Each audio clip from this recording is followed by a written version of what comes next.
পুরনো কিছু জিনিস দিয়ে নতুন করে রান্নাঘরটাকে সাজিয়ে নিলাম। অনেকদিন ধরে একই রকম জিনিস দেখতে একদমই ভালো লাগে না। সেজন্য কিছুটা পরিবর্তন করে নিলাম। Hello everyone, this is me Jannatul. Hopefully সবাই অনেক ভালো আছেন। Welcome back to my another video. অনেকদিন ধরে প্ল্যান করছিলাম রান্নাঘরটাকে আবার নতুন করে সাজিয়ে নিব। যেহেতু আমি হোম ডেকোর করতে অনেক বেশি পছন্দ করি আর কিচেন তো আরও বেশি। আমার ম্যাক্সিমাম টাইম কিচেনেই থাকতে হয়। সো কিচেনটা যদি একটু সুন্দর, নিট অ্যান্ড ক্লিন থাকে তাহলে দেখতেও অনেক ভালো লাগে আর মনটাও ভালো থাকে। আমি সবসময় আমার কিচেনটাকে একটু সুন্দর করে গুছিয়ে রাখতে পছন্দ করি অ্যান্ড যখনই রান্না করি না কেন আমি মেক শিওর করি আমার কিচেনটা একদমই টাইডি আপ আছে। এখানে আমি খুবই সিম্পল ডেকোরেশন করেছি। সুন্দর একটা প্লেসমেটের মধ্যে কিছু গাছ আর ফ্লাওয়ার্স, ক্যান্ডেল অ্যাড করে দিলাম। দেন আমি আমার এয়ার ফ্রায়ারটাকে একটা কর্নারে সেট করে দিলাম, যেহেতু এয়ার ফ্রায়ার কিচেনের জন্য খুবই প্রয়োজনীয় একটা জিনিস। তারপর এখানে আমি সুন্দর একটা ফ্লাওয়ার্স জার দিয়ে নিলাম। এই ফ্লাওয়ার জারটা আমার খুবই বেশি পছন্দ আর দেখতে অনেক বেশি কিউট অ্যান্ড নাইস। তারপর আমার এই পাশটা একদমই সুন্দর করে ডেকোরেশন করা শেষ। আমি খুবই সিম্পল রাখার ট্রাই করেছি, বাট দেখতে খুবই ক্লাসি অ্যান্ড সুন্দর লাগছে। দেন আমি আরেকটা পাশে চলে যাচ্ছি, এটা একদমই অপোজিট সাইড। এখানেও আমি আমার খুবই কিছু প্রয়োজনীয় জিনিস রাখবো। প্রথমে আমি একটা টোস্টার রেখে দিচ্ছি। তারপর এখানে আমি আমার ক্যাটেলটাকে রেখে দিব। এগুলা একদমই নেসেসারি জিনিস আমাদের কিচেনের জন্য, সেজন্য আমি এগুলো এই পাশে রাখলাম। টু বি অনেস্ট, আমার কিচেনটা আমার একটা ভালোবাসার জায়গা। আমার কাছে মনে হয় কিচেন যদি একটু নিট অ্যান্ড ক্লিন থাকে তাহলে মনটাও ভালো থাকে। তারপর এখানে আমি একটা সুন্দর কিউট ট্রে নিয়ে নিলাম। এখানে আমি আমার প্রয়োজনীয় কিছু জিনিস রাখবো, যেমন সুগার, কফি, তারপর টি, এগুলা।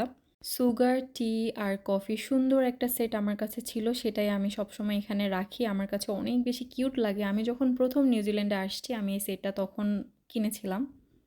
আমার কাছে এই ধরনের জিনিসগুলা খুবই ভালো লাগে হোম ডেকোরের জন্য। আর আমি যখনই যা পাই হোম ডেকোরের জন্য খুঁজে খুঁজে বাসায় নিয়ে চলে আসি, যেহেতু আমি এটার প্রতি খুবই উইক।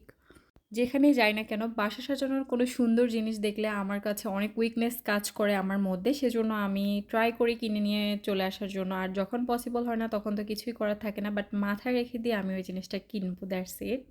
তারপর সেখানে আমি একটা ফ্লাওয়ার জার অ্যাড করে দিলাম। তারপর ছোট্ট যে কিউট প্ল্যান্টটা আছে ভাবলাম এটা অ্যাড করব। দেন ভাবলাম অনেক বেশি গিঞ্জি টাইপের হয়ে যাবে, দেন সেটা আমি আর অ্যাড করিনি। আমি অলওয়েজই একটু সিম্পল জিনিস পছন্দ করি। আমার কাছে অলওয়েজ সিম্পল বেস্ট মনে হয়। তারপর এখানে আমি ড্রাই ফ্রুটস রাখার জন্য কিছু ছোট্ট ছোট্ট বাটির মতো আছে, সেটা রেখে দিলাম।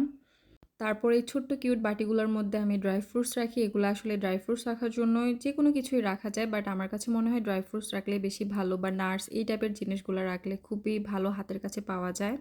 এই তো তারপর খুবই সিম্পল ওয়েতে আমি আমার অ্যানাদার সাইডে ডেকোরেশনটাও কমপ্লিট করলাম। এটাও খুবই সিম্পল রাখলাম, একদমই প্রয়োজনীয় কিছু জিনিস দিয়ে সুন্দর করে সাজিয়ে নিলাম।